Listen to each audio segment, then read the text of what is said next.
उसने तान्या की आंखों में देखा और कहा, अब तुम्हें रोने की जरूरत नहीं है। तुम्हें जितना रोना था तुमने रो लिया, अब उनकी बारी है। अब मैं तुम्हारे साथ खड़ा हूँ, देखता हूँ किसकी हिम्मत है जो संजय शेखावत की वाइफ पर हाथ डाले। संजय तान्या से पूछता है, तान्या आज तो पार्टी में वो सब थे वहाँ पर, क्या सूरज ने तुमसे कोई बदतमीजी करने की कोशिश की? तान्या ने हाँ में सर हिला दिया। वो बोली, जब मैं वॉशरूम गई थी तो सूरज वहाँ आया था। उसने मेरे साथ बदतमीजी की। उसने मुझसे कहा कि इस बार वो मुझे जाने नहीं देगा। उसने धमकी दी है कि अगर मैंने किसी को कुछ भी बताया तो वो पूजा को गायब कर देगा और उसके साथ मुझसे भी बुरा करेगा। वो उस पर नजर रखे है। ये सुनकर संजय गुस्से से अपने हाथों की मुट्ठी बना लेता है। तभी तान्या उसका हाथ पकड़कर बोलती है, प्लीज संजय, उसे बचा लीजिए प्लीज। अगर उसे कुछ हो गया तो मैं कभी खुद को माफ नहीं कर पाऊंगी, प्लीज।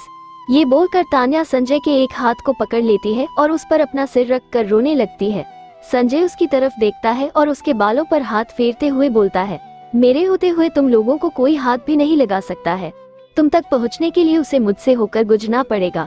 तान्या उसको उम्मीद भरी नजरों से देखती है और थोड़ा सा मुस्कुराते हुए बोलती है, थैंक यू संजय। संजय तान्या को देखता है और फिर कहता है, चलो अब तुम फ्रेश हो जाओ और सो जाओ, कल से तुम्हें बहुत से काम करने हैं। तान्या को कुछ समझ नहीं आता है कि संजय क्या बोल रहे हैं। वो उठती है और अपने रूम में जाकर फ्रेश होकर सो जाती है। इधर संजय अपने रूम में बेचैनी से इधर उधर घूमने लगता है। फिर अपने बिस्तर पर लेट जाता है और सिर्फ तान्या के बारे में सोचने लगता है कि कैसे जब उसने अपने ही परिवार को सामने जलते देखा होगा, कैसे उसको टॉर्चर किया गया होगा, जब उसके साथ जबरदस्ती किया गया होगा तो उसे कितना दर्द कितनी तकलीफ हुई होगी। ये सब सोच सोच कर संजय परेशान था। उसकी आंखों में नींद कहीं दूर दूर तक नहीं थी। उसकी आंखों से आंसू निकल रहे थे। उसने सोने की बहुत कोशिश की लेकिन वो सो नहीं पाया। तो वो तान्या को देखने चला गया। तान्या अपने कमरे में सो रही थी।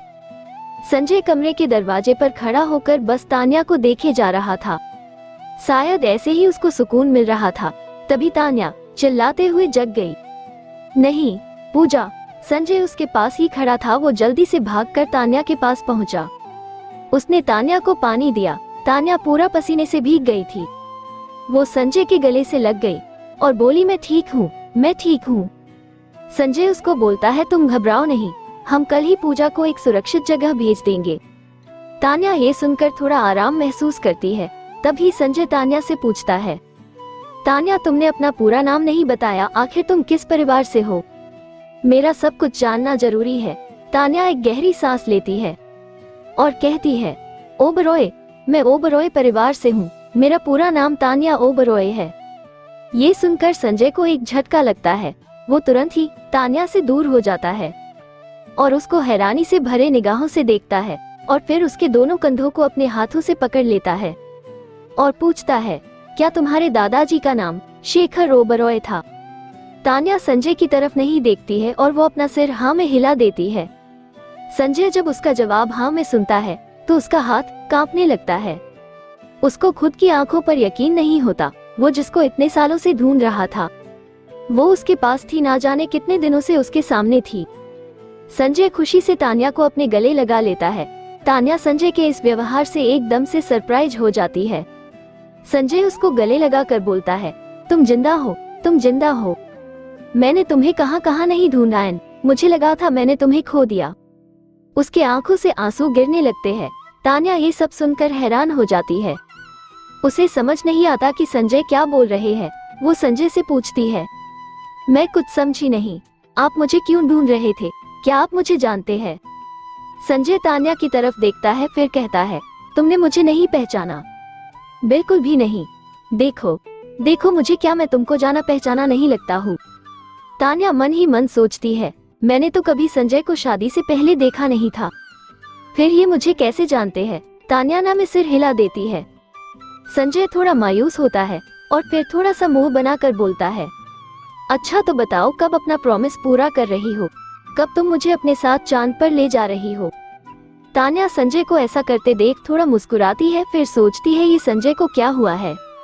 मैंने तो आज तक इनको हंसते हुए भी नहीं देखा है, फिर आज ये ऐसी हरकतें क्यों कर रहे हैं?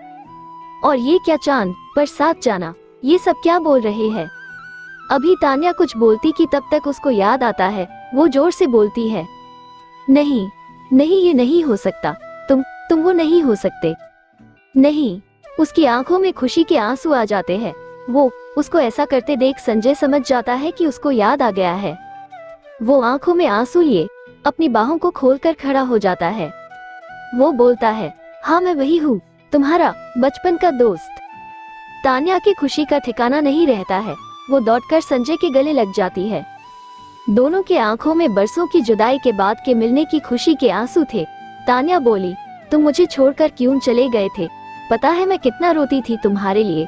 मेरे एक तुम ही तो दोस्त थे।